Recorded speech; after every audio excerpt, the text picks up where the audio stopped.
இப்போ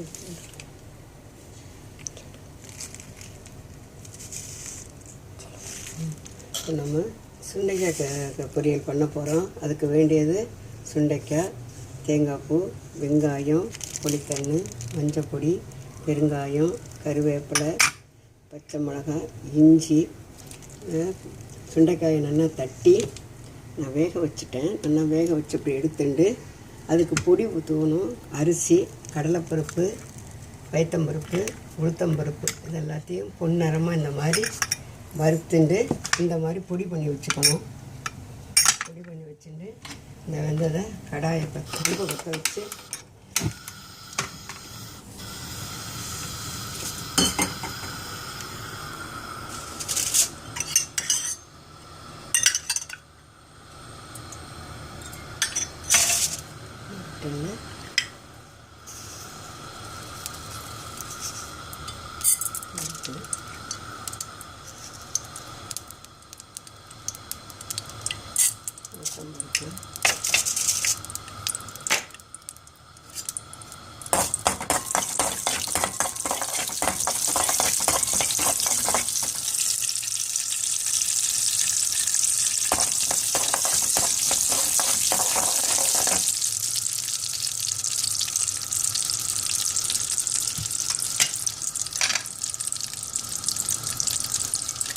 சுண்டைக்காயை நல்லா வதக்கிட்டு போட்டு வேக விடும்போது ஒரு 2 ஸ்பூன் புளி தண்ணி விட்டுக்கணும். அதில் இந்த கசப்பு காரம் போயிடும்.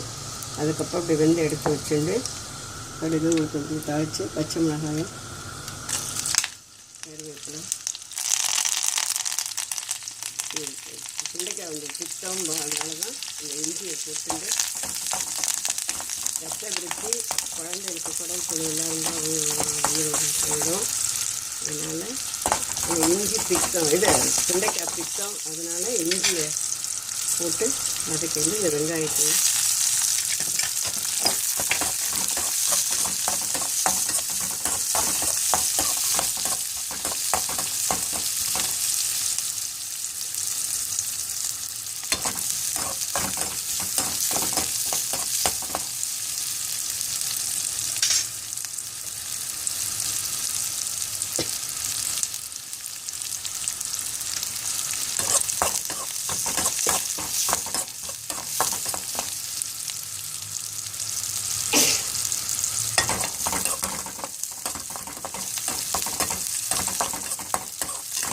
வதங்கணும்னு இல்லை.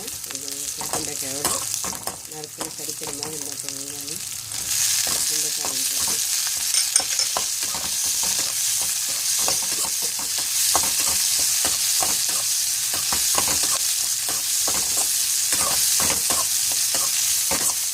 தண்ணி அது எந்த தண்ணி சுண்ட முடியும் அப்படி நல்லா வதக்கிக்கணும்.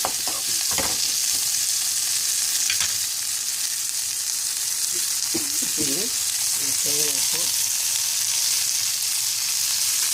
இந்த பொடி வச்சுருக்கோம் இல்லையா, இந்த பொடியும் தேங்காய் இல்லாமல் கூட இந்த பொடியை மித்திரம் போட்டு கூட பண்ணலாம். நல்லா வாசனையாக நல்லாயிருக்கும். கைமா பொடின்னு பேர் வச்சு வறுத்து அரைச்சி வச்சுக்கலாம். தேங்காய் இல்லாத காய்கறி கைக்கு அதை போட்டு